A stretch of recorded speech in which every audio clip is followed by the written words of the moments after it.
I built this empire, and I did it by myself. Nobody did it for me. Not Ivana, not Marla, nobody. And I think that because somebody marries somebody that built something huge, it doesn't necessarily mean that just because they get a divorce that they should end up, like the Queen of Sheba. I, in many respects, I used to say to people, someday I'd like to be poor, just for a little while, just to see who's going to remain loyal to me. There were specifically 24 or 25 people that I have earmarked who were very disloyal, who shouldn't have been disloyal. And I think that's the thing that I learned more than anything else, Nancy, was loyalty. Because I'm like this great loyalty freak. I'm loyal to a point of the absurd. I stay with people. Well, nobody's bailing me out. I bail myself out. I think I've done a really great job of getting out of trouble.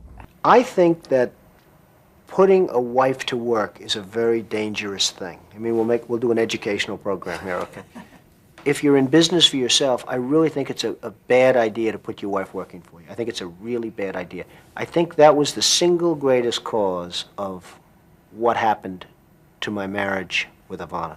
I think a lot of people are tired of watching other countries ripping off the United States. This is a great country. They laugh at us. Behind our backs, they laugh at us because of our own stupidity and the leaders. I mean, what we have a Persian Gulf situation. You saw what happened today.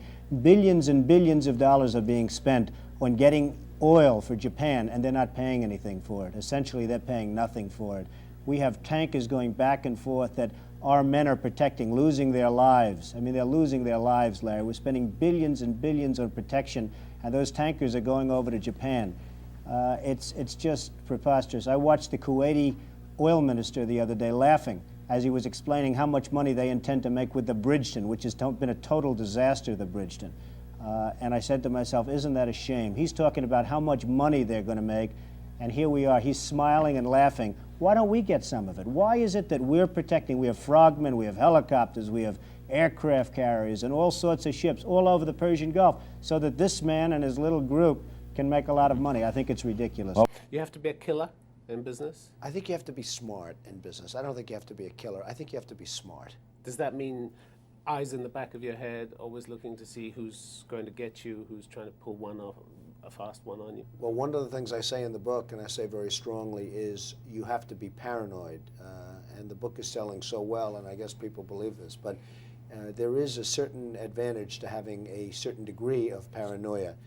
You watch, you can be a little bit careful, you watch what's happening behind your back, and I think that's probably very true in business. In the early 90s, you faced the possibility of losing everything. In fact, on paper, you had lost pretty much everything. I had faced the possibility of losing everything, and I went back to work. I focused my mental energies and all of my energies. You never thought of giving up? No, I think one of the reasons I really succeeded, and bigger than even in the 80s, is the fact that it's a little word called perseverance. I didn't stop. It's quite a long word, actually. It's a long word, come to think of it, but I didn't stop, and I did persevere. I went against a lot of odds, and I came up with a phrase, survive till 95. That was in the early 1990s. And it turned out to be right, because the world changed, the economy changed, and there was a survival tactic till a certain year. And in 1995, things started changing. But I mean, it really started changing for me almost right at the beginning, because I went back to work, I refocused my energies.